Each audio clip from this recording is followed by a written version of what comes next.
competitors, and they also came to us at the time with a whole portfolio of other companies that were offering rural technology solutions. And at the time we said, hey, you know what, that's not important. We never run into these guys. These, you know, we only go against the big players. Well, about 3 months ago, Gartner Research, who is probably the equivalent of CSO Insights in the technology world, published some analyst research that hit the street that mentioned a bunch of rural options, Galmont being one of them, which was a great boon for us. But what had to happen is we had to re-examine those rural competitors, make sure we had that information in the tool, made sure we knew what they were doing and how to sell against them. And even at the time, we had made some decisions about whether we were going to do some product reselling and things like that.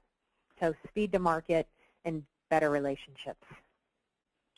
Great feedback. I noticed that we've had a lot of questions coming in. We're going to go to Q&A in 1 second, but I did alert Jerry and Brian. I was going to put them on the spot to sit there and say, if you were going to give one takeaway to the audience, what would that be? So, Brian, I'll start with you. What do you think you want the people that are attending the session today to start thinking about?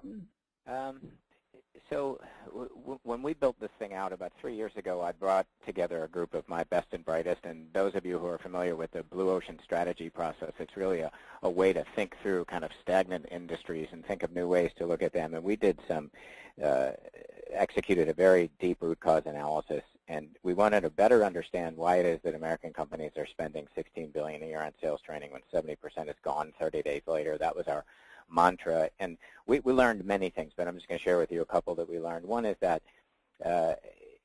people keep buying it because that's the way it always has been done. There really wasn't a good alternative to the traditional approach for enabling salespeople. Insight selling came out a couple of years ago, and it definitely was a step in the right direction. It ignited the first major shift in sales enablement I've seen in about 20 years. So, and speaking of the speed of change, we really think of this approach as the sort of next generation of insight selling, and it really was a result of that root cause analysis.